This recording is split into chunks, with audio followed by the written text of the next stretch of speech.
С потушенных пожаров сейчас организована переброска, передислокация сил и средств на вновь обнаруженные пожары, на усиление тех, где работают уже наши люди. Помимо этого спланирована работа в 2 этапа самолета-зондировщика по искусственному вызыванию осадков. Группировка, которая работает на тушении сейчас, 2200 человек. В основном это специалисты авиалесохраны по тяжелым удаленным пожарам, лесопожарное подразделение и привлеченные силы и средства. Более 20 воздушных судов, в том числе авиация МЧС России и Министерство обороны. Все работы, которые запланированы на сегодня, уже выполняются. Надеемся к вечеру на позитивный результат. Завтра подведем итоги уже за неделю. Очень сложные погодные условия. В этом году практически осадков-то, можно сказать, и не было. Дефицит колоссальнейший. Температура запредельна, за 30 градусов и больше.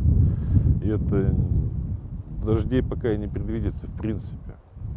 И в этой сложной обстановке, вот на данный момент, уже потушено больше, чем в обслуживаемой зоне в прошлом году.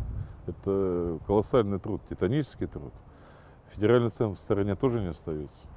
Начиная с того, что выделены дополнительные средства с федерального резерва правительством Российской Федерации, Минфином.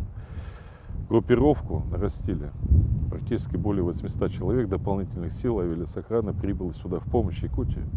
И эта работа продолжается. Мы сейчас производим рокировку, потому что люди действительно очень сильно устали.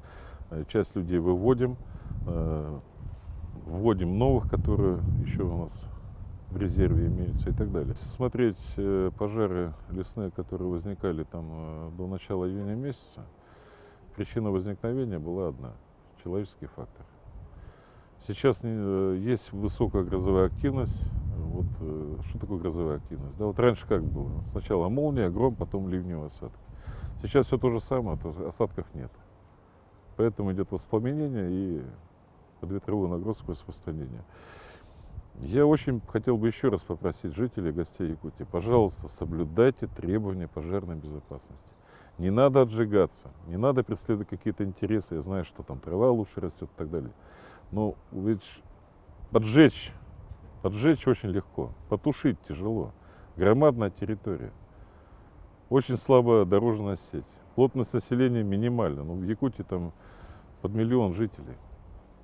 Ведь тратятся колоссальные федеральные деньги, субъектовые деньги на тушение вот таких пожаров. Поэтому лишний раз призадумайтесь перед тем, как поднести спичку там, к сухой траве и так далее. Смотрите за кострами, которые разводите. Одним словом, соблюдайте, пожалуйста, требования пожарной безопасности.